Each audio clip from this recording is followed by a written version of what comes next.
बिस्मिल्लाहिर्रहमानिर्रहीम, अस्सलाम वालेकुम नाज़रीन, आप देख रहे हैं दिल आज़ार। मैं हूँ यासिर रशीद और मेरे साथ हैं सीनियर सहाफ़ी राना मोहम्मद अजीम साहब।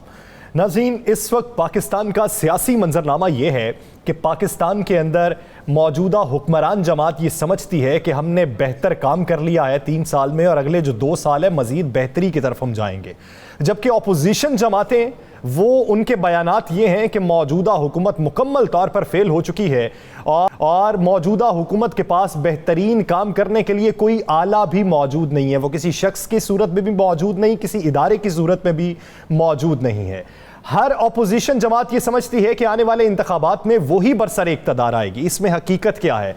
मौजूदा हुकूमत की गैलप सर्वे के मुताबिक जो ग्राफ कम होना है सूबा पंजाब में और दूसरे सूबों में बढ़ना, उसकी क्या वजह है? इसी सभी सियासी मंजरनामे पर बात करेंगे। राना साहब, क्या वजह है कि गैलप सर्वे ये कहता है कि पंजाब के अंदर हुकूमती ग्राफ में कमी वाक़ हो गई, सूबा बलोचिस्तान और KP के अंदर ग्राफ बढ़ा है, जबकि अपोजिशन हर रोज़ ये कहती है कि हुकूमत मज़ीद तनज़्ज़ुली की जानिब जा रही। बिस्मिल्लाहिर्रहमानिर्रहीम, अस्सलातु वस्सलामु अलैका या सय्यदी या रसूलल्लाह, अस्सलातु वस्सलामु अलैका या सय्यदी या हबीबल्लाह। या सर, बिल्कुल आपने दुरुस्त कहा। देखें, KPK के अंदर आज भी बहुत से अहम काम हो रहे हैं। मेरी परसों शौकत यूसुफजई से बात हुई तो मैंने कहा, यार लोग यूसुफजई साहब, लोग जो हैं वो KPK का रुख कर रहे हैं। उनके सियासी मकामात आपको पता है आबाद हो गए, वहाँ पर 6-6 घंटे ट्रैफिक जैम रहती है, वहाँ के बाज़ार आबाद हो गए, वहाँ के कारोबार ठीक हो गए, वहाँ पर हर घर के अंदर हेल्थ कार्ड पहुँच गया, हर घर के अंदर। वो किसी जगह अगर प्रॉब्लम आती है तो उसे वो हल कर देते हैं। वहाँ पर पहले की निस्बत जो जराइम की रेशो है वो कम होगी। वहाँ पर लोग कहते हैं जी बहुत हद तक हमें बहुत सी सहूलतें जो पहले नहीं थी बाकी सूबों की निस्बत मिलना शुरू हो गई। तो नेचुरली तौर पर KPK के अंदर हुकूमत का ग्राफ बेहतरी की तरफ जाएगा। बलोचिस्तान पर भी खसूसी तवज्जो दी जा रही है वजह से। बिल्कुल जी, गवादर की वजह से। ग्वादर के साथ साथ हुकूमत ने पहली दफ़ा बलोचिस्तान की महरूमी ख़त्म की है। पहली दफ़ा बलोचिस्तान में आप गौर करें ना, बलोचिस्तान के अंदर बलोचियों को हुकूमत मिली है। बलोची जो है वो अपना हक़ इरादे भी इस्तेमाल करते हैं, अपनी हुकूमत को भी इस्तेमाल करते हैं, अपने इख्तियारात को भी इस्तेमाल करते हैं। तो ये दोनों चीज़ें। पंजाब के अंदर आप आ जाएँ, जिसके हवाले से बात की जा रही है कि ग्राफ नीचे जा रहा है। अब पंजाब में देखें, जिस सूबे के अंदर 7 IG तब्दील हो जाएँ, 5 चीफ सेक्रेटरी तब्दील हो जाएँ, जहाँ पर हर रोज़ एक ही खबर सुनने में मिले, आज इतने तबादले, कल इतने तबादले, जहाँ पर यह सोचने मिले कि जनाब सुबह से लेकर शाम तक जनाब यहाँ पर ये होगा, यहाँ पर ये होगा, तो फिर ऐसे ही चलता है। या सर, एक बात ध्यान में रखिएगा, पंजाब के अंदर जब तक शहबाज शरीफ माफिया, मैं शहबाज शरीफ माफिया उसको कहता हूँ कि जो ब्यूरोक्रेट आज भी मियाँ शहबाज शरीफ को इत्तला देते हैं, ये मैं आपको बिल्कुल तस्दीक शुदा बात कह रहा हूँ, आज भी ब्यूरोक्रेट्स की एक बहुत बड़ी तादाद, आज भी पुलिस के अफसरान की एक बड़ी तादाद, उन्हीं के तैनात किए हुए, आज भी वो एक एक चीज़ की इत्तला देते हैं। वो बताते हैं कि जनाब ये प्रोजेक्ट शुरू हो रहा है, यहाँ पे इनको ये फ़ायदा पहुँचेगा, इसको कितना डिले करना है, यहाँ तक होता है। तो फिर पंजाब के अंदर देखें, कोई शक नहीं कि वज़ीर आला बहुत दौर बार कर रहे हैं, बहुत कर रहे हैं वज़ीर, बाकी वज़रा भी इसमें बहुत काम कर रहे हैं। मैंने मियां असलम इकबाल को देखा है, दिन रात लगा हुआ है, अख्तर मलक को देखा है, इसी तरह दीगर आप डॉक्टर यासमीन राशिद को देख लें, वज़रा की आप एक लंबी लाइन देख लें, महमूद रशीद को देख लें, मुराद रास को देख लें, जितने वज़रा इनको देख लें लगे हुए हैं, लेकिन रिजल्ट क्यों नहीं आ रहा? इसलिए कि नीचे जो ब्यूरोक्रेसी है वो इनकी नहीं है, ये समझते हैं हमारी है, वो रिजल्ट नजर नहीं आ रहा। इसका फायदा पीपल्स पार्टी और मुस्लिम लीग नून उठाना सिर्फ नून, मैं पीपल्स पार्टी नहीं। मैं उस तरफ आता हूँ, इनके बारे में जो आने वाले दिनों में इनके राब्ते हो रहे हैं और मौजूदा जो राब्ते हैं उस बारे में भी आता हूँ। लेकिन आप ये देखिए कि आज हमारे ही चैनल के प्रोग्राम में परवेज़ इलाही साहब का ये कहना था कि अगर ये हुकूमत नाकाम हुई तो फिर हम भी नाकाम होंगे, इस हुकूमत को डिलीवर करना चाहिए। साथ ही साथ उन्होंने इशारा दिया इन तब्दीलियों के हवाले से। उनका कहना है कि आप तब्दीली कीजिए लेकिन उसके बारे में मुशावरत भी तो कीजिए। अब आप इत्तेहादियों से मुशावरत नहीं करते तो फिर डिलीवरी कैसे होगी? ये बिल्कुल दुरुस्त है, ये बात कल भी कही है। कल जब मेरी परवेज़ इलाही साहब से मुलाकात हुई तो इन तमाम चीज़ों पे हमने गुफ्तगू की, तो परवेज़ इलाही साहब ने कहा जी पहले तो डिसीजन करना चाहिए कि जिसको हम ला रहे हैं उसको किस काम के लिए ला रहे हैं, क्या वो ये काम करने के काबिल है जिसके लिए हम ला रहे हैं। जब हमें पता चलता है कि वो काम करने के काबिल ही नहीं है जो हमने जिस काम के लिए लाए हैं, तो हम फौरी तौर पर तब्दीली ले लेते हैं। तब्दीली के बाद हम अपने किसी भी इत्तेहादी से मशवरा नहीं करते। ये कल भी बात होने की थी, या सर अब हो क्या रहा है। मेरे पास जो इतला है और जिसकी तस्दीक खुद चौधरी परवेज़ इलाही साहब ने भी की, मेरे पास इतला ये है कि इमरान खान साहब को अब ये कहा गया है कि खान साहब ये जो आखिरी 2 साल हैं अगर इसमें डिलीवर ना किया और इसमें तवज्जो ना दी और तवज्जो का मरकज़ पंजाब ना रखा, ये मैं फिर आपको कह रहा हूँ, तवज्जो का मरकज़ पंजाब ना रखा तो आइंदा इलेक्शन में आप नहीं आ सकेंगे। एक बात ज़हन में रख लीजिएगा, पीटीआई को सियासी जमात बनने के लिए ये इलेक्शन दोबारा जीतना पड़ेगा। अगर पीटीआई ये इलेक्शन 2022 या 23 का नहीं जीतती तो पीटीआई जो है उसका हाल भी वो एक छोटी जमातों की तरह हो जाएगा। ये आप बिल्कुल आप जहन में रखिएगा ये बात। तो इसलिए मेरी इत्तला ये है कि अब खान साहब ने एक लिस्ट मंगवाई पूरी, पता चला जी पिछले 3 साल में कई बजट ऐसे हैं जो इस्तेमाल ही नहीं हुए। जब इस बजट इस्तेमाल नहीं होगा तो उसका रिजल्ट क्या आएगा? कहाँ पे खराबी थी? जो मैं आपको कह रहा हूँ, ब्यूरोक्रेसी में खराबी थी। आपको पता 76 करोड़ का बजट था सिर्फ वजीराबाद कार्डियोलॉजी का। परवेज भाई साहब कहते हैं मैंने मंजूर करवा लिया, सब कुछ हो गया, पता चला पता नहीं बजट की तो कहीं और चला गया, जाया कर दिया गया। चलें अब असल मुद्दे की तरफ आते हैं। क्या समझते हैं कि बुनियादी तौर पे फायदा आपकी नज़र में पाकिस्तान मुस्लिम लीग नून उठाना चाहती है, तो फिर पाकिस्तान पीपल्स पार्टी किन बुनियादों पे दावा करती है अगली हुकूमत पंजाब में हमारी होगी? नहीं होगी जी। देखिए अगर वो दावा ना करें तो सियासत किसको कहेंगे आप? किस तरह होगी? चले मुझे बता दें, मैं चैलेंज करके कहता हूँ, मुझे बता दें। राजा परवेज अशरफ साहब कल लाहौर में आए हैं, उन्होंने कहा जी बड़ा भरपूर उनका इस्तकबाल होगा। कल आप याद हमने प्रोग्राम में पूछा तो उन्होंने कहा बिलावल साहब आएंगे तो फिर इस्तकबाल होगा।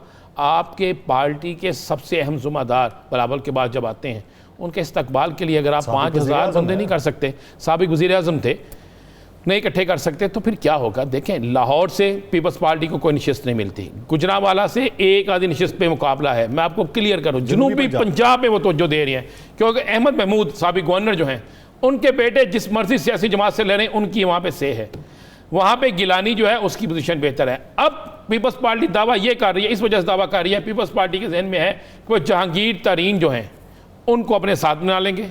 मंजूर भट्टू उनके साथ जा चुके हैं, अनाउंसमेंट उस वक्त कराएंगे।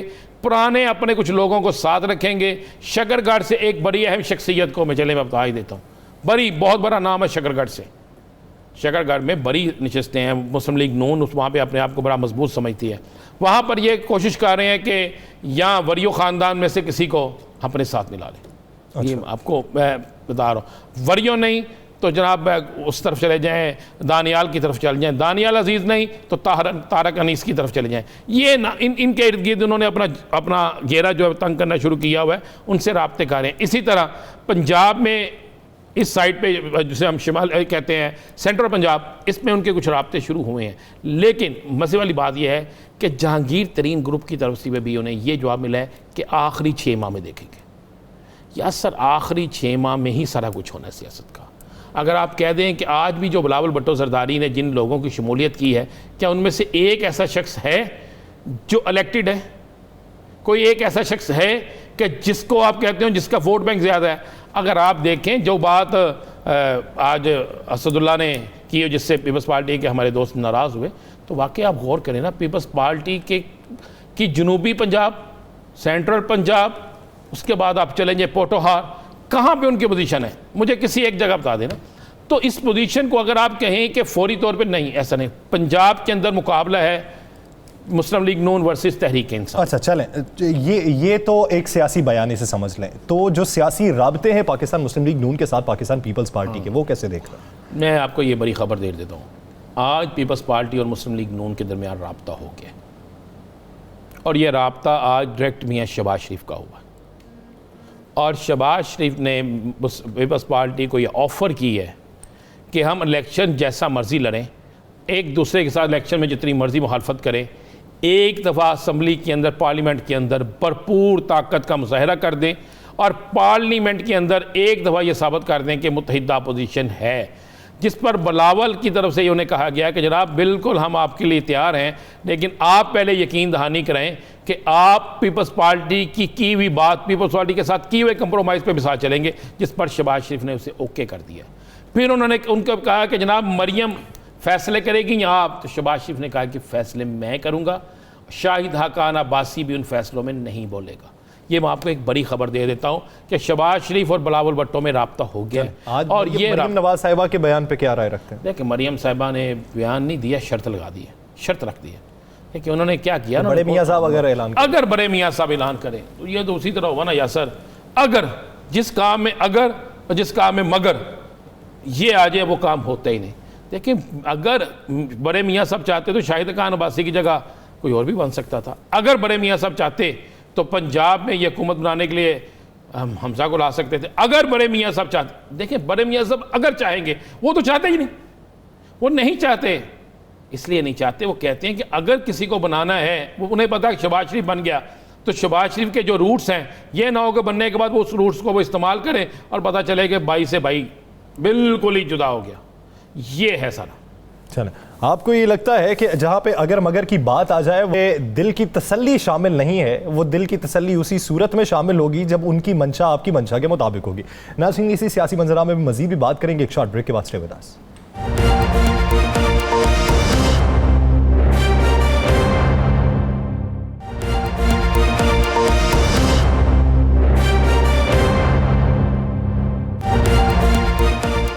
Welcome back. नाज़रीन, इस वक्त अपोजिशन जमातों की बात हो रही है कि अपोजिशन जमातें मौजूदा हालात के तनाजुर में क्या किरदार अदा करना चाहती हैं, और वो क्या मुत्तहिदा तौर पर अदा करना चाहती हैं या फिर इनफरादी तौर पर अपने अपने तय अदा करना चाहती हैं। इसी बारे में बात करने के लिए हमें ज्वाइन किया पाकिस्तान पीपल्स पार्टी के सीनियर रहनुमा चौधरी मंजूर साहब ने। चौधरी साहब, बहुत शुक्रिया आपके वक्त का। चौधरी साहब, बिलावल भुट्टो जरदारी साहब कहते हैं कि बेशतर हलकों में इस वक्त खलबली मची हुई है कि हमारी जमात के अंदर जो बड़े बड़े नाम शामिल हो रहे हैं, लेकिन सवाल ये है कि उन बड़े बड़े नामों में कितने इलेक्टेड पर्सन हैं। देखिए, इलेक्टेड पर्सन तो अभी नहीं आएंगे, वो भी आ जाएंगे जब टाइम आएगा, वो भी आ जाएंगे। इलेक्टेड पर्सन हुकूमतों को छोड़कर तो थोड़े आते हैं। तो जो साहब, क्या आप क्या समझते हैं कि आखिरी 6 माह जो होंगे उसमें जोर तोड़ की सियासत होगी, उसमें बड़े नाम आएंगे? नहीं जी, अभी आ रहे हैं। आप देखें, बहादुर खान सैयद साहब 2 बार MNA रहे हैं, मिनिस्टर रहे हैं, वो आए हैं लिया से। बाकी ये वो नूर भाबा साहब के दामाद हैं, बिहाड़ी से वो आए हैं, और आज भी कुछ लोगों ने ज्वाइनिंग की है हर जिले से, तकरीबन साउथ पंजाब से, हर डिस्ट्रिक्ट से जो जितने भी लोग इलेक्शन लड़ने वाले हैं वो ज्वाइन कर रहे हैं, और आम लोग भी ज्वाइन कर रहे हैं बड़ी तेजी के साथ। चौधरी साहब, सबसे बड़ी अपोजिशन जमात इस वक्त पंजाब के अंदर पाकिस्तान मुस्लिम लीग नून है, साबिका हुक्मरान जमात है वो। आप किन बुनियादों पे कहते हैं कि अगले इंतखाबात के बाद हुकूमत पाकिस्तान पीपल्स पार्टी की होगी पंजाब में? देखिए, दो आप बुनियादी चीजों को ज़हन में रखें। एक चीज ये है कि जो मुस्लिम लीग नून के अंदर कंफ्यूजन है वो बढ़ता चला जा रहा है। आज भी अगर आपने मरियम नवाज साहबा का सुना हो तो वो अगर मगर के साथ उन्होंने शहबाज शरीफ का जिक्र किया। 4 बार उनके दिए हुए बयानात जो है उनका रिबटल आ गया। खुद प्रेसिडेंट जब बात करता है वो पॉलिसी होती है, तो प्रेसिडेंट को अगर इंफॉर्मेशन सेक्रेटरी उठकर कहे कि ये उनका जाती बयान हो सकता है, पार्टी पॉलिसी नहीं, तो उस प्रेसिडेंट के पल्ले क्या रह जाता है। तो जो कंफ्यूजन एक तरफ तो वो बढ़ती चली जा रही है, दूसरी तरफ ये है कि पाकिस्तान पीपल्स पार्टी काफी लंबे अरसे से पंजाब से आउट है, लेकिन हमारा भी सारा फोकस जो है वो पंजाब पे है। अभी साउथ पंजाब में है, अभी फिर बिलावल साहब सेंट्रल पंजाब में आएंगे, फिर जो है वो शुमाल की तरफ जाएंगे, सारी जगह जाएंगे। तो आप देखेंगे आहिस्ता आहिस्ता किस तरह से चीजें जो है वो पीपल्स पार्टी, क्योंकि अभी लोगों ने देख भी लिया है, नवाज लीग का टेन्योर भी देखा है, और फिर उसके बाद अभी PTI का भी देखते हैं। महंगाई, बेरोजगारी और किस तरह से मसाइल बड़े हैं वो सब लोगों ने देख लिया है। पाकिस्तान पीपल्स पार्टी रोजगार देती है, पाकिस्तान पीपल्स पार्टी ने BISP दिया, तनख्वाहों में इजाफा किया, एग्रीकल्चर सेक्टर को सपोर्ट किया, एक्सपोर्ट्स को $19 अरब से उठाकर $25-26 अरब पे लेकर आए। ये अभी 8 साल बाद भी साहब, क्या आने वाले इलेक्शन में बिलावल साहब मेहनत कर रहे हैं, कोई शक नहीं, क्या बिलावल साहब पंजाब के 2 हलकों से इलेक्शन लड़ रहे हैं? जी बिल्कुल लड़ेंगे। वो कौन से हल्के हो सकते हैं? जनूबी पंजाब, सेंट्रल पंजाब, कौन हो सकते हैं? ये तो अभी फैसला नहीं हुआ, लेकिन ये है कि वो इलेक्शन लड़ना चाहते हैं और लड़े। सर, बिलावल साहब लड़ेंगे कि जरदारी साहब भी पंजाब से लड़ेंगे? बिलावल साहब लड़ेंगे। और बख्तावर साहबा? बख्तावर तो पॉलिटिक्स में नहीं है। आसफा भी नहीं? पॉलिटिक्स नहीं, वो पंजाब से सारे लोगों ने थोड़ा लड़ना होता है, जो पार्टी लीडर होता है उसी ने लड़ना। ये फाइनल है, इसका मतलब है कि बिलावल साहब पंजाब से इलेक्शन लड़ेंगे। तो आपको आइंदा आने वाले दिनों में आपका पंजाब के अंदर कोई सियासी इत्तेहाद या सीट एडजस्टमेंट कोई ऐसा नजर आ रहा है? नहीं, बिल्कुल नहीं। हम तो जब पीडीएम हमने बनाई थी तब भी हमने कह दिया था कि इलेक्शन हम अपने तौर पर लड़ेंगे। जिस हुकूमत के खिलाफ इत्तेहाद है इसको गिराने के लिए, जब कोई उसमें सीरियस नजर नहीं आया उस हुकूमत को गिराने के लिए, तो फिर हमने ये फैसला कर लिया कि इसका तो इत्तेहाद ने वो कह दिया मरियम नवाज ने कि ये हुकूमत 5 साल रहे, तो फिर उसके बाद किस लिए इत्तेहाद था? तो वो ऐसे ही लगा। साहब आप ये देखिए, आप ये कहते हैं कि पाकिस्तान मुस्लिम लीग नून कन्फ्यूजन का शिकार है, तो क्या शहबाज शरीफ साहब से अखलाकी तौर पे हमदर्दी दिखाई जाएगी या फिर बतौर सियासी हरीफ मौके का फायदा उठाया जा रहा है?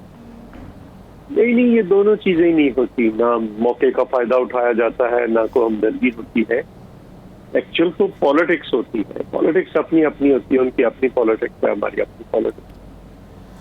अगर आज का लफ्ज़ इस्तेमाल किया मरियम साहिबा ने, अगर कोई ऐसा हो ही जाता है कि शहबाज शरीफ साहब जो हैं वो कहते हैं जी आइए मुत्तहिदा अपोजिशन बनाते हैं और मैं वज़ीर आज़म का उम्मीदवार हूँ बतौर अपोजिशन लीडर, तो पाकिस्तान पीपल्स पार्टी का क्या रवैया होगा? क्या पाकिस्तान पीपल्स पार्टी सपोर्ट करेगी इमरान खान को हटाने के लिए मियाँ शहबाज शरीफ की?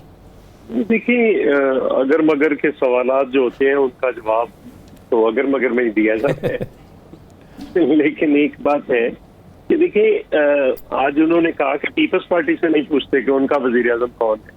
मैं मरियम बीबी को बता देता हूँ कि बड़े अदब के साथ हमारा वजीर आजम का कैंडिडेट बिलावल भुट्टो है, पीटीआई का बैठा हुआ है, आपको पता है। तो वो अपनी बात करें। तो रही बात ये कि आप हमें पूछ रहे हैं, कि हमें पूछने के बजाय राणा साहब पहले तो उनको उनके घर में तो पूछे ना, तो उसको बनाए, फिर किसी दूसरे से बात करें। जो सब जब आप मुत्तहिदा अपोजिशन थी तो यही सवाल हम आपसे पूछते थे, तो आप कहते थे उस वक़्त के इनका आपस का मामला है, हम तो अपोजिशन लीडर के साथ हैं। तो क्या अब भी आप अपोजिशन लीडर के ही साथ हैं? देखिए, ये हमारे साथ होने या ना होने का इश्यू नहीं है। हमें किसके साथ इंटरेक्शन करना चाहिए? मुस्लिम लीग नून के प्रेसिडेंट और अपोजिशन, क्योंकि अब हमारा बाहर तो इत्तेहाद नहीं रहा कि हम किसी दूसरे लोगों के साथ जाकर मिले या जाएं उनके पास या वो हमारे पास आए। इत्तेहाद तो खत्म हो गया। अब आपने अगर इंटरेक्शन करना है तो आप किसके साथ करेंगे? आप अपोजिशन लीडर के साथ करेंगे ना। अगर कोई अपोजिशन ने मसलन इलेक्शन कमीशन पे शहबाज शरीफ ने फोन किया ना, क्योंकि वो अपोजिशन लीडर, हमें कोई बात करनी होगी तो हम किससे बात करेंगे? अपोजिशन लीडर से करेंगे। वो पंजाब में हो या सेंटर में हो, वो हमसे बात करेंगे। चौधरी साहब, आने वाले इलेक्शन में ईवीएम को लेकर काफ़ी बातें चल रही हैं। आज वज़ीर साइंस टेक्नोलॉजी शबली फराज साहब ने कहा कि अपोजिशन के जो 36 तहफ़्फ़ुज़ात थे उसमें से 26 जो है वो ईवीएम से मुतल्लिक ही नहीं है। ये जानना भी नहीं चाहते, ये बाहर बैठ कर सिर्फ बातें कर सकते हैं। ये वो लोग हैं जो धांधली के जरिए बरसर इक़्तिदार आते हैं। इसका मतलब ये हुआ कि 10 हैं वो उन्होंने मान लिया। तो आपके ख्याल के मुताबिक अगर 10 एतराज़ात हैं किसी मशीन के मतलब, वो थोड़े उन्हें 100 चाहिए। किसी चीज को मुस्तरद करने के लिए तो एक इतराज भी काफी। मसलन इसका जवाब उन्होंने नहीं दे पाए कि अगर कोई करना चाहे तो इस पर धांधली कर सकता है। उन्हें बहुत सारी चीजों का इल्म नहीं, किस किस मुल्कों में क्या हुआ, फ्रांस में क्या हुआ, इधर सिंगापुर में क्या हुआ, अभी मगरबी बंगाल में क्या हुआ, उन्हें तो कुछ पता नहीं है। तो बड़ा महदूद। जो सब अगर हुकूमत इन तमाम इतराज़ात के बावजूद भी ज़िद करके इलेक्शन अपनी मर्ज़ी से इलेक्ट्रॉनिक वोटिंग के ज़रिए करवाती है, तो क्या सियासी जमातें, अपोजिशन की जमातें, पीपल्स पार्टी की बात कर लेते हैं, वो इस इलेक्शन में जाएंगे, बाइकआउट करेंगे या हुकूमत के दिए हुए इस इलेक्शन में जाएंगे? पहले तो राणा साहब एक बात ध्यान में रखें आप, इलेक्शन ईवीएम हो या कोई भी स्टेप हो, वो इसलिए होता है कि इलेक्शन को फेयर एंड फ्री बनाना है। यही मकसद हो सकता है ना, कि और कोई मकसद है? हमें ये मकसद नहीं लग रहा, हमें कोई और मकसद लग रहा है। क्योंकि इतना तमाशा जो कर रहे हैं वो इलेक्शन फेयर एंड फ्री बनाने पे ना बात कर रहे हैं, फेयर फ्री एंड इम्पार्शल बनाने पे ना बात कर रहे हैं, ना कोई किसी की बात सुन रहे हैं, सिर्फ ईवीएम ईवीएम ईवीएम। और वो वजीर आजम जो कश्मीर के मसले पे नहीं बैठा, वो वजीर आजम जो इंडिया जब अटैक करता है नहीं बैठा, अफगानिस्तान पे नहीं बैठा अपोजिशन के साथ, तो वो ईवीएम पे बैठने के लिए तैयार। इसका मतलब ईवीएम मुल्क से ज्यादा बड़ी होगी ना।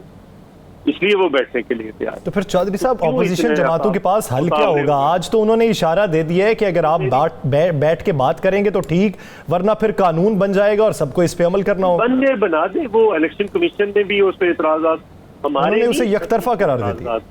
बात सुन लेना, इलेक्शन कमीशन के एतराजात जो उन्होंने उठाए, तो वो अगर जबरदस्ती करना चाहते हैं, इसका मतलब ये है कि वो अकेले इलेक्शन लड़ना चाहते हैं। तो क्या पाकिस्तान पीपल्स पार्टी उन्हें अकेला इलेक्शन लड़ने देगी? जी, क्या पाकिस्तान पीपल्स पार्टी उन्हें अकेला इलेक्शन लड़ने देगी? कैसे लड़ेंगे वो इलेक्शन? जबरदस्ती है कोई नहीं, अगर वो करते हैं तो पीपल्स पार्टी का क्या रद्द-ए-अमल? अगर मगर का तो सवाल ही नहीं है, कैसे कर लेंगे? बाकी जमातों ने भी इलेक्शन लड़ना, उन्होंने अकेले में। सर चौधरी साहब, वही तो सवाल पूछा जा रहा है कि अगर कानून बन गया तो फिर क्या किया जाएगा? कानून इलेक्शन कमीशन अगर रजामंद नहीं है, अगर चलो ये तो इनके साथ कोई नहीं बैठता, इलेक्शन कमीशन के सारे कवानीन जितने भी आज तक बनते हैं वो सारी जमातों को एतमाद में लेकर बनते हैं। अकेले कोई कानून बता दें मुझे, आप उठाकर बता दें कि ये कानून था जो तमाम जमातें मुखालफ थी और वो बना दिया गया और उसके तहत फिर अमल दरामद। अगर इस ज़मन में भी सदारती ऑर्डिनेंस आ जाए? वो तो आ चुका है, आ जाएगा, वो तो आ चुका है।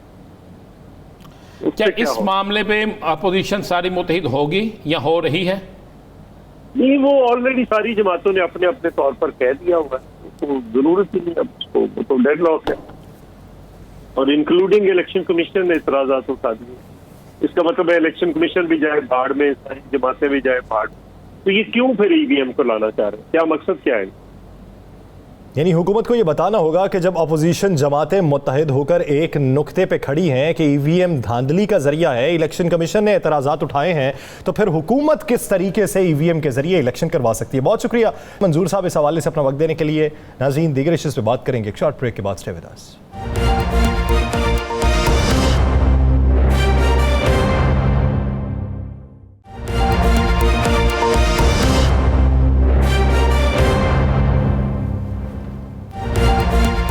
Welcome back. नाज़रीन, इंतखाबात 2 साल बाद होने हैं, लेकिन अभी एक मौजूदा इंतखाबात हैं कंटोनमेंट बोर्ड के, जिसको टेस्ट केस बनाया गया है कि अगर इसमें पाकिस्तान तहरीक इंसाफ या पाकिस्तान पीपल्स पार्टी या PMLN जीत जाती है तो वो फिर अगले इलेक्शन की तैयारी भरपूर तरीके से करेगी।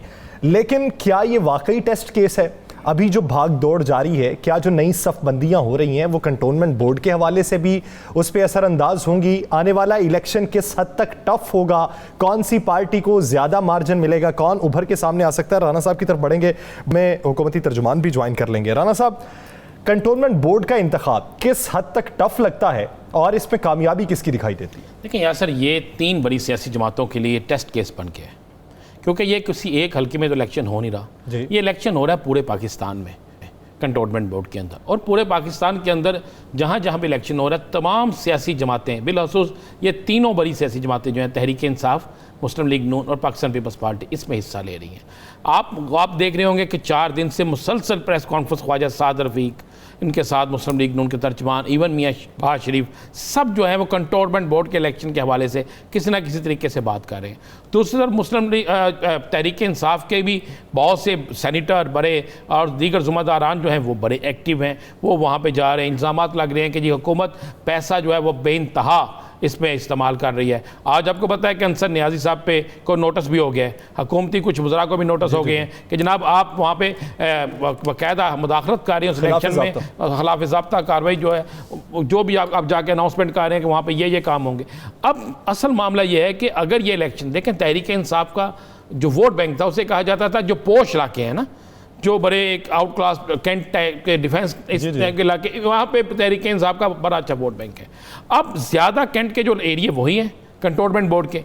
अब वहाँ पर इन इलेक्शन में नज़र आएगा, अगर तहरीक इंसाफ यहाँ पर अपना इलेक्शन को जीत जाती है और मुस्लिम लीग नून और पीपल्स पार्टी हार जाती है, तो तहरीक इंसाफ के लिए एक बड़ा अच्छा मौका बन जाएगा। और तहरीक इंसाफ उसके बाद आने वाले बल्दियाती इंतखाबात और उसके बाद कौमी इंतखाबात जो है उसमें उसके लिए एक उम्मीद बन जाएगी।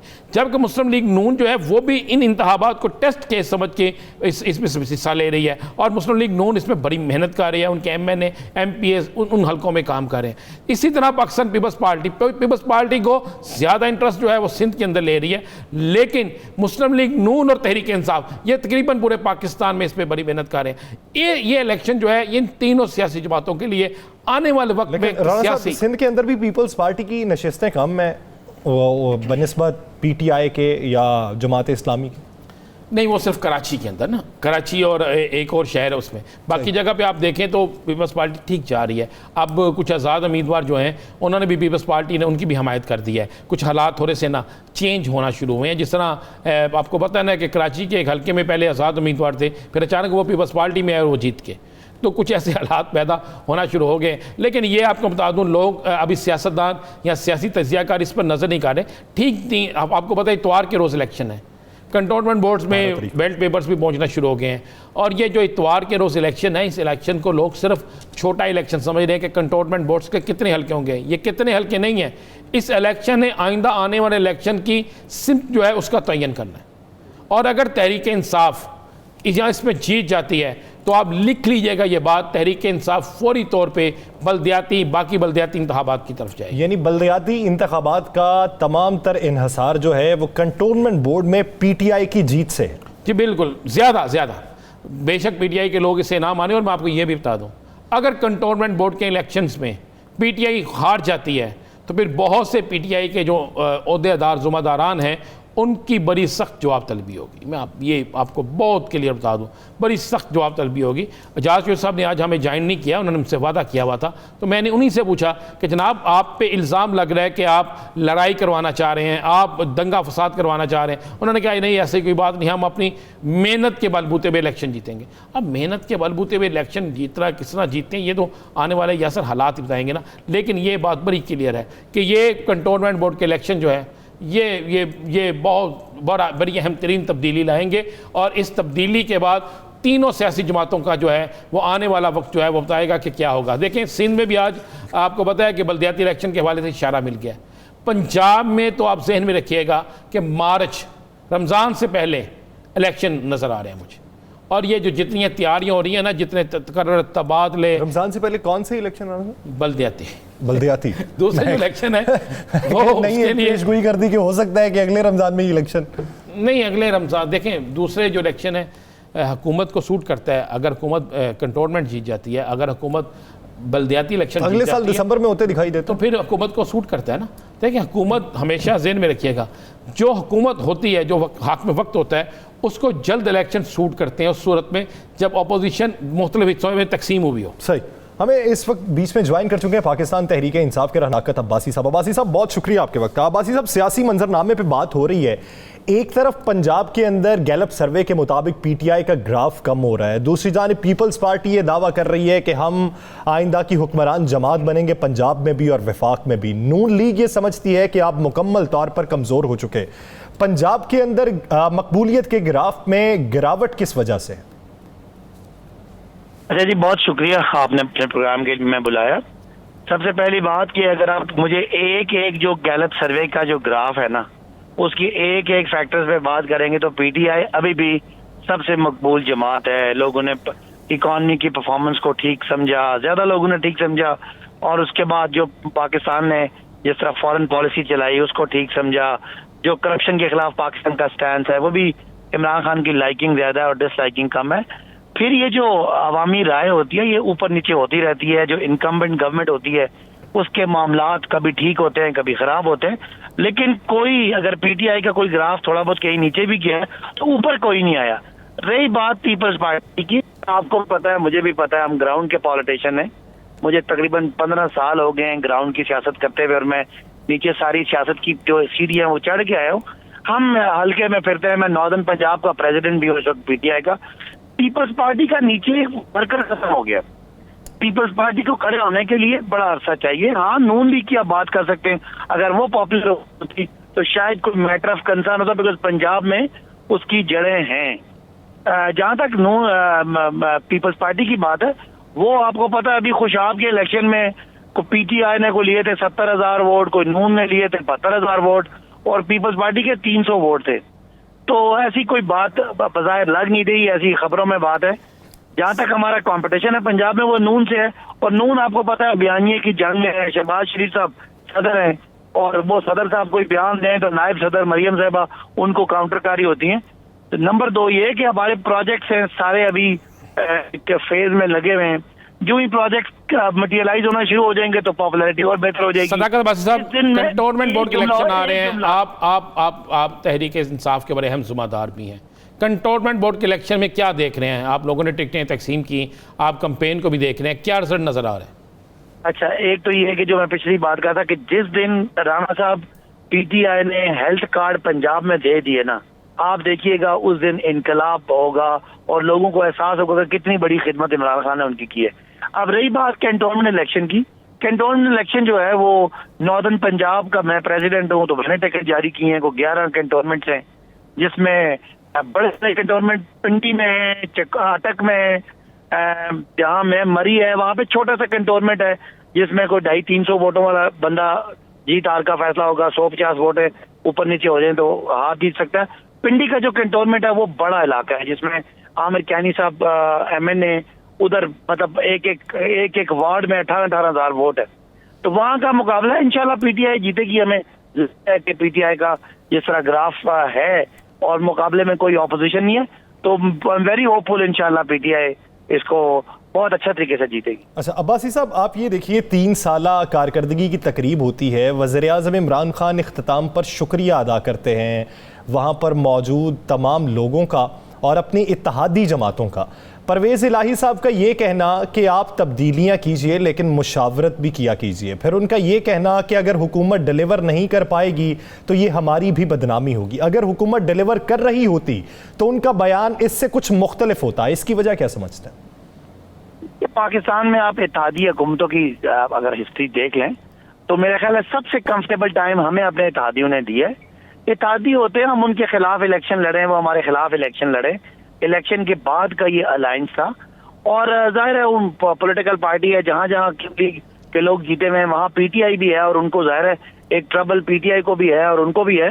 तो मैं नहीं समझता कि कोई बहुत ही हमारा कोई एक हम पार्टी बन गए, लेकिन उनका शुक्रिया ये कि उन्होंने साहब ये आपका इलेक्शन के बाद का इत्तेहाद नहीं है, चौधरी परवेज इलाही साहब के साथ आपका इलेक्शन से पहले का इत्तेहाद है।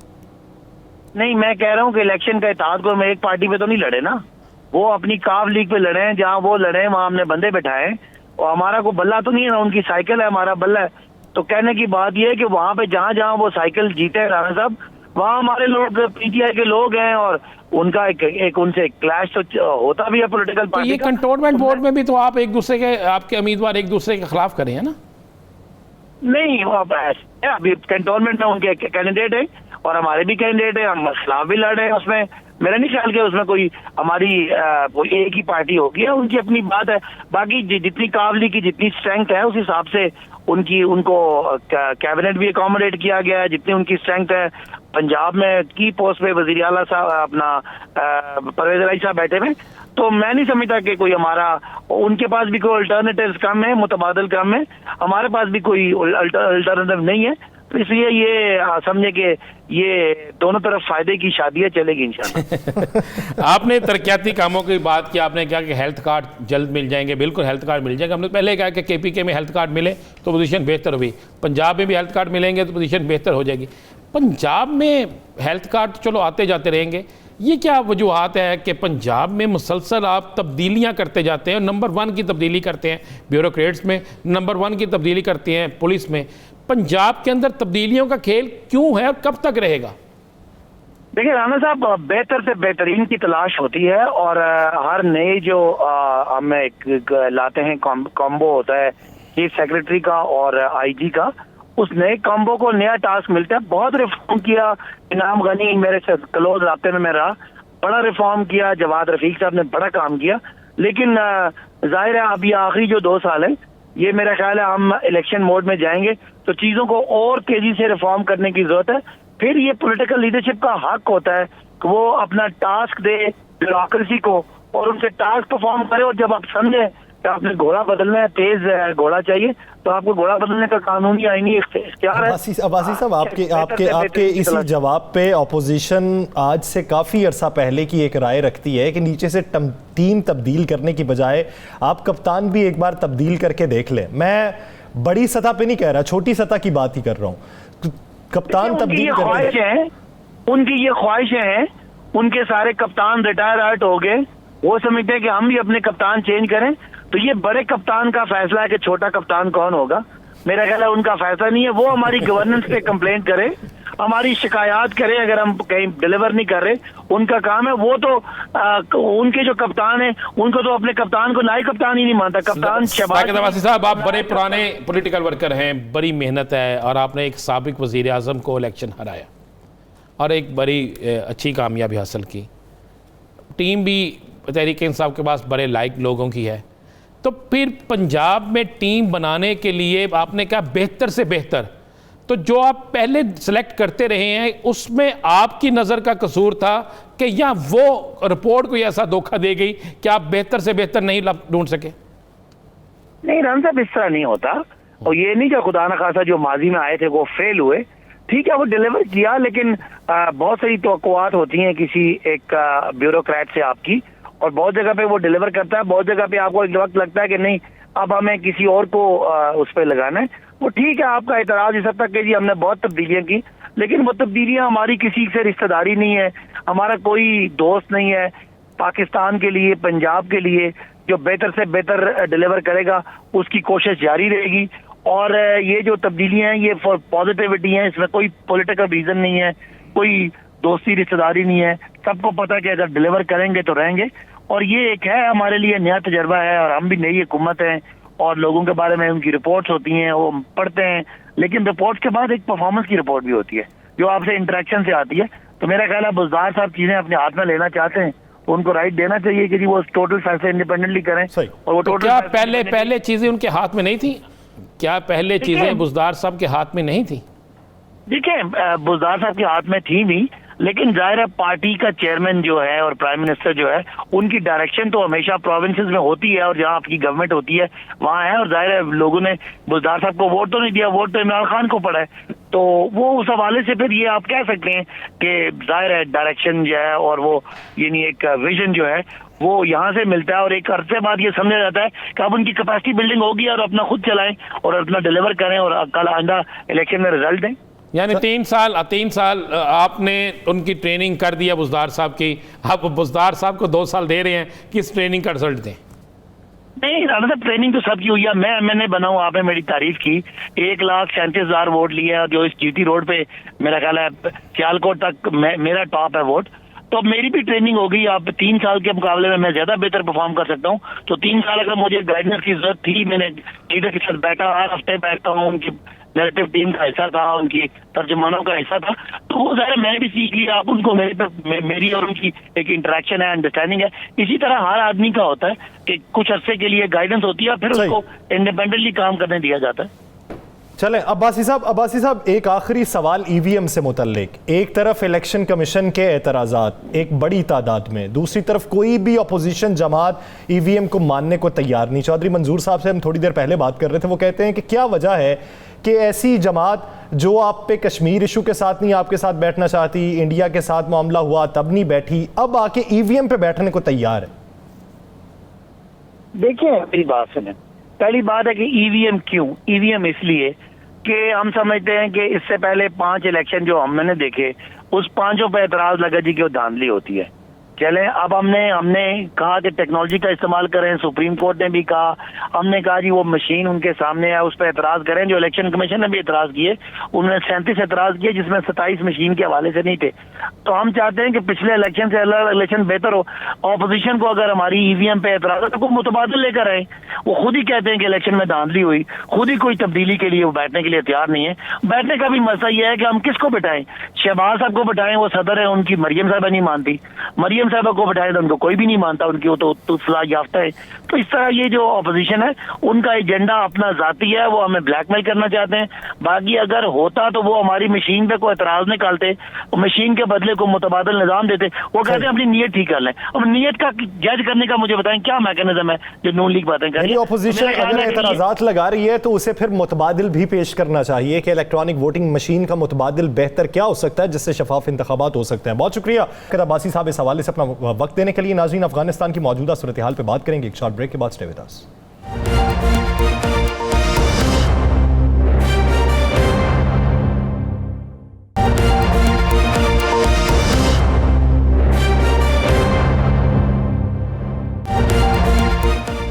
Welcome back. नाज़रीन, अफ़गानिस्तान में तालिबान ने अमारात इस्लामी अफ़गानिस्तान की अबूरी हुकूमत का ऐलान किया, जिस पर कुछ ममालिक की जानिब से तहफ़्फ़ुज़ात का इजहार किया जा रहा है। बेशतर ममालिक की जानिब से अफ़गानिस्तान की मौजूदा हुकूमत को कबूल करने का इशारा भी दिया जा रहा है। तुर्की ने कहा कि ख़वातीन को नुमाइंदगी नहीं दी गई, हमें तहफ़्फ़ुज़ात हैं, लेकिन अभी तक तो कैबिनेट पूरा ही नहीं हुई। अमरीकी सदर जो बाइडन कहते हैं कि आगे देखिए होता है क्या। अभी हम देखते हैं कि जो अफ़गानिस्तान में वादे किए गए थे उसका नतीजा क्या निकलता है। दूसरी जानिब एक नई मतवाज़ी हुकूमत कायम करने का ऐलान पंजशेर में जो मज़ाहमती ग्रुप था। तो ये अब सूरत हाल आने वाले दिनों में किस हद तक बेहतर होगी या किस हद तक तशवीशनाक हो सकती है? राना साहब की तरफ बढ़ते हैं। राना साहब, अभी मौजूदा तौर कर लेते हैं मतवाज़ी हुकूमत बनाने की, तो जो ऐलान किया गया अहमद मसूद की जानिब से, ये आने वाले दिनों में क्या इशारा दे रहा है? देखिए, अहमद मसूद की तरफ से जो ऐलान किया गया, ज़रा पहले ये गौर करें कि इस ऐलान की खबर सबसे पहले कहाँ चली? इंडिया में सबसे पहले भारत में चली, फिर एक बड़े मारूफ तरीन टीवी चैनल्स पे चली। इंटरनेशनल टीवी चैनल है गैर मुल्की, बड़ा नाम है उसको, उस पर चली। उसके बाद ये ख़बर आके चलती है। अब मुझे एक बात बताएं, और वो ख़बर जब ये भारतीय चैनल पे ये ख़बर चलती है तो भारतीय चैनल ये कहता है कि जनाब उनके लोग काबल में मौजूद हैं, काबल उनके लोग पहुंच गए हैं और जल्द जिस काबीना का ऐलान किया जाएगा वो सदारती महल में भी होंगे। ये पूरी खबर, अगर हम, चूँकि भारतीय चैनल है उसकी चीज़ें हम दिखा नहीं सकते, तो ये ऐलान करते हैं। अब मेरे पास जो इतला है और जो अहम अदारों की, जो अहम जगहों से मुझे इतलात इकट्ठी हुई, उसके मुताबिक ये है यासर कि ये सारा ग्रुप जो है एक करीबी मुल्क में बैठा हुआ है, अफ़गानिस्तान के करीबी मुल्क में बैठा है। पंजशेर से ये निकल गए हुए हैं, वहाँ से भाग गए हुए हैं। किसी ने कहा जी फ्रांस चले गए हैं, किसी ने यूरोप के हवाला दे दिया, किसी ने किसी का दे दिया। नहीं, एक मीटिंग होती है, ये मीटिंग एक हमसाया मुल्क में होती है। उस मीटिंग के अंदर बाकायदा रा का नंबर 1, नंबर 2, नंबर 3 तीनों लोग मौजूद होते हैं। इंडिया का एक वज़ीर मौजूद होता है, वहाँ पे M6 के कुछ लोग मौजूद होते हैं, वहीं पर मोसाद के कुछ लोग मौजूद होते हैं, NDS के 4 वो अफराद जिनको इंतहाई मतलूब करार दिया गया वो उसमें मौजूद होते हैं, वहाँ पर दाइश का एक शख्स मौजूद होता है, वहाँ पर TTB के कुछ लोग मौजूद होते हैं। वहाँ पर ये एक मीटिंग होती है। उस मीटिंग में कहा जाता है कि फौरी तौर पर एक मतवाज़न हुकूमत का ऐलान कर दिया जाए और उसके लिए सबसे पहले भारतीय चैनल्स को इस्तेमाल किया जाता है। वहीं पे होता है, कल इसकी फुटेज आ जाएगी, कल मुख्तलिफ टीवी चैनल्स पर आप जब फुटेज देखेंगे तो फुटेज में आपको ये लगेगा कि जैसे ये सारे लोग जो हैं वो एक बिल्कुल ऐसी जगह पे बैठे हैं जो अफ़गानिस्तान के अंदर है। वो जगह अफ़गानिस्तान के अंदर नहीं है, वो एक हमसाया मुल्क है। अब असल प्लानिंग क्या थी? जब उन्हें पता चला कि चाइना की तरफ से मुस्बत इशारे मिलना शुरू हो गए हैं, जब उन्हें पता चला कि पाकिस्तान के अंदर जो कॉन्फ्रेंस हो रही है पाकिस्तान में, जिसमें मुख्तलिफ खारजा जो है ऑनलाइन कॉन्फ्रेंस में शाह महमूद कुरैशी सब कर रहे हैं, वहाँ पे लोग कह रहे हैं कि अफ़गानिस्तान के लिए क्या करना है। जब उन्हें इल्म हो गया कि अफ़गानिस्तान के अंदर अमन पैदा हो रहा है, अफ़गानिस्तान जो है वो खड़ा होने लगा है, अफ़गानिस्तान की मौशत ठीक होने लगी है, उसका रुपया मुस्तहकम होना शुरू हो गया, और ये सब कुछ उन्होंने सब 2 ममालिक के ख़िलाफ़ कि उनका रास्ता रोकने के लिए और एक ऐसा माहौल पैदा करने के लिए कि दुनिया में अफ़गानिस्तान को ना माने। नंबर 1 तो चाइना उनका टारगेट, उसके बाद पाकिस्तान टारगेट, क्योंकि चाइना की इन्वेस्टमेंट उन्हें नज़र आ गई, वहाँ पे होने से सेंट्रल एशिया का रास्ता खुल जाएगा। तो इंडिया ने और उसके साथ इसराइल ने, खुद अफ़गानिस्तान के कुछ लोगों ने जो भाग चुके हैं, इन सब ने अमेरिका भी तो पसे पुष्ट होगा ना। अमेरिकी सदर जो बाइडन भी तो कहते ही हैं कि अब चाइना जो है वो सबसे पहले तस्लीम करेगा। हमें पता चल रहा है कि चाइना वहाँ पे, अमेरिका तो पीछे नहीं, अमेरिका तो नंबर 1 है, लेकिन वो इस तरीके से काम कर रहा है कि जहाँ पे इसराइल होगा वहाँ पे कौन होगा, जहाँ पे रा होगी वहाँ पे अमेरिका भी होगा, जहाँ पे मोसाद होगी वो अमेरिका की होगी, वो CIA के बहुत से लोग इसमें मौजूद होंगे, दाइश के पीछे खड़े होंगे, दाइश के साथ खड़े होंगे, दाइश को लेके चलने वालों में खड़े होंगे। ये सारी एक तैयारी है। मैं आपको ये भी आज खबर पे एक ब्रेक कर दूँ, अगले 48 घंटों में मुतवक्को है कि मज़ाहमती इत्तेहाद की तरफ से कोई ऐसी कार्रवाई हो जाए कि जिससे अफ़गानिस्तान के अमन में खलल पैदा किया जाए, जिससे ये कहा किया जाए कि जी हम जो हैं यहाँ पे मौजूद हैं। देखिए, अभी उनके कुछ लोग तो मौजूद हैं, छुपे हुए हैं, साइडों पे हैं, किसी और की उन्होंने अपनी शराहत को तब्दील कर लिया है, लेकिन वो सारा कुछ ये कर रहेंगे और ये करने की तैयारी हो रही है। ये भी तो एक नई उबूरी हुकूमत के लिए टेस्ट केस है ना, जो दिफा के लिए, सिक्योरिटी के लिए नामजद किए गए, उनके लिए भी तो ये टेस्ट केस ही होगा। देखिए सर, अगर तो ना दुश्मन बिल्कुल सामने, या दुश्मन बिल्कुल सामने खड़ा होकर लड़ रहा हो। पंजशेर में दुश्मन ला रहा था, ये गे इन्होंने फतह कर लिया। मुख्तलिफ जगहों पे दुश्मन ला रहा था, गे फतह कर लिया। अब एक दुश्मन ऐसा है जो नज़र नहीं आ रहा और अचानक छुप कर चोरों की तरह आता है, हमला करके भाग जाता है, तो उसको पकड़ने में अगर आप ये कहें कि एक दिन में पकड़ लेना है, 1 घंटे में इस सारी चीज़ों को दुरुस्त कर नहीं हो सकता। क्या दुनिया की ताकतवर तरीन जो कुव्वतें हैं, जो ताकतें हैं, क्या वो अब दहशतगर्दी का मुकाबला कर सकी आज के दिन तक? क्या मुकम्मल दहशतगर्दी को ख़त्म कर सके हैं? तो इनको टाइम तो लगेगा ना। लेकिन मैं आपको ये बता दूं, मैं आपको बिल्कुल 100% ये बता रहा हूँ कि एक हमसाया मुल्क में ये मीटिंग हुई है, आप भी वो हमसाया मुल्क में मौजूद हैं। वो जिस मुल्क में अगर मुझे ये पता है तो फिर बहुत से अहम अदारों को भी पता है, और बहुत जल्द एक बड़ी कार्रवाई भी हो जाएगी। बहुत जल्द एक बड़ी कार्रवाई भी हो जाएगी। उम्मीद करते हैं कि अफगानिस्तान में मुस्तकबिल के जो फैसले हैं वो आम तौर पर ही किए जाएँ और उसका असल सद्देबाप निकाला जाए। नाज़रीन, द लास्ट आवर से मुझे और राना अजीम साहब को दीजिए इजाज़त। अल्लाह निगहबान।